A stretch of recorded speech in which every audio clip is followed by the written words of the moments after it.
Couple days from the fight, John. How are you feeling? It's very exciting. Very exciting. Last we spoke, you spoke more about your career being a journey. You know, eventually going to the title and then enjoying the journey. I was just wondering, when you're training, is that part of the journey, or is training leading up to a fight? Is that a journey in itself?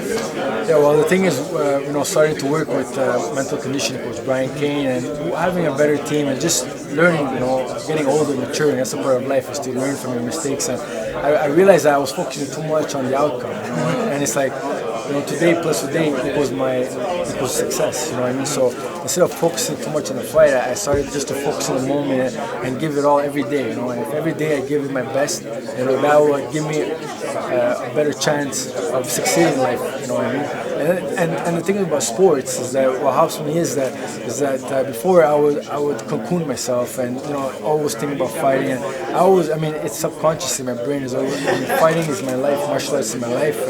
But I try to balance out. I try to live in the present. If I'm with my family, I'm with my family. I try to just enjoy the whole thing because sometimes I forget to enjoy it. And next thing you know, I'm 50 years old and I'm gonna have regrets. I don't want to be old and regret because I'm living a dream. You know what I mean? And for me, it's like I look at it like this. There's no reason for me to take it too serious.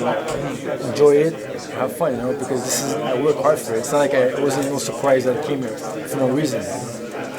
Leading up to the fight, you also said how you focus more on what you can do better, and you focus more on your training instead of your opponent.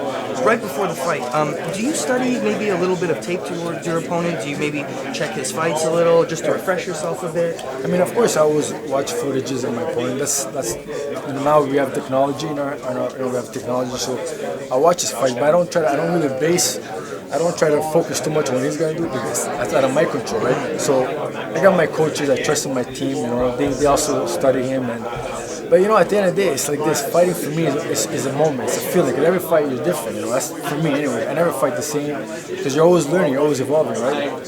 If it was like a boxing, it would be one thing. Because if it's one discipline, you're always sharpening in one discipline. But because MMA is such a complex sport, there's so many disciplines. People you gotta work on so many things, and get better at it. You know what I mean? So you're always, from my eyes, I look at like I'm always gonna be different. That's my goal, to evolve as a fighter. I never want to be the same as my last fight.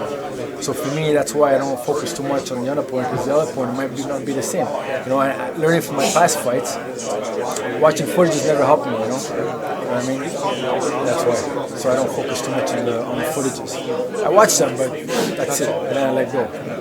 What do you like to do before a fight? Like when like now in Montreal, do you stay in the hotel? Do you move around? I stay in the hotel. Right now it's cutting weight process, so I don't have that much energy. So I try to I want to save my energy as much as I can. I do a light workout, pull a sweat. I stay around my entourage and talk to you guys and fans. So it's really about the fight, focusing on the fight. Yeah, I've been always dedicated to my sport. I'm hard worker. When did you get into martial arts? Was it really as a young age? What sports did you start doing that led you up until now? You're in the UFC. Well, when I was young, I was oppressed in the house. My mother told my older brother to send me to Taekwondo school. At the age of 5, 6 years old, I started to work with a martial arts teacher, Taekwondo, that discipline, and I started competing at the age of 6. Some people they start training. You know what I mean? There's a difference of training and competing. I actually started to compete at the age of 6, high level. Every 2-3 weeks, I would go out to a tournament. I have gold medals, I have trophies all over my wall.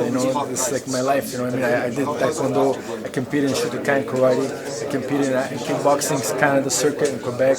I've been very fortunate to be able to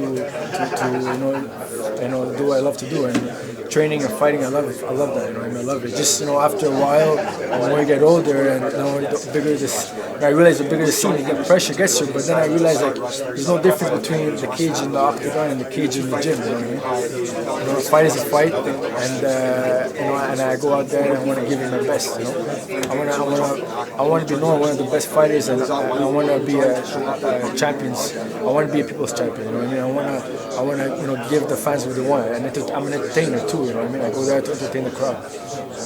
Last couple of questions. When you're not competing, when you're not fighting, after fight, downtime, do you actually watch MMA? Do you keep in tune with the sport? Yeah, I watch UFC, MMA in general, whenever I can. Of course, I always like to watch fights, especially watching guys like Anderson Silva, George St. Pierre, John Jones, and a lot of great guys to watch. Growing up, who influenced you as a fighter? My inspiration, actually, growing up was CroCop, CroCop. Back in the days, I was a big fan of K1. That was I loved kickboxing. That was my heart. And watching, just by fluke, I followed the channel of Pride. Started watching Pride, and then led to UFC. And just following CroCop's career from K1 to MMA, it was a big inspiration. It was crazy. He actually inspired me to get to the gym and actually believe in myself and to go through the steps. So then, I'm not going to ask you about your TriStar brothers that are in the fight, because I'm guessing you're going to be a little biased. So I'm going to ask you, Hendricks and Condit, what you got? I never choose. I don't like choosing. Fighting is it's a tough sport. It's a 50-50. It's not like a hockey team or a football team or a baseball team. You have a whole team. They lose, it's okay. But when a fighters lose, it's only on the fighter's head. A fight is a 50-50. But everyone is we're fighters. It's our job to go out there and perform. Winning or losing is out of our control. As long as I believe it's going to be a great performance. Obviously Hendricks, great power. Carlos Condit is amazing. He's very dangerous and has a lot of tools. It's going to be an exciting fight.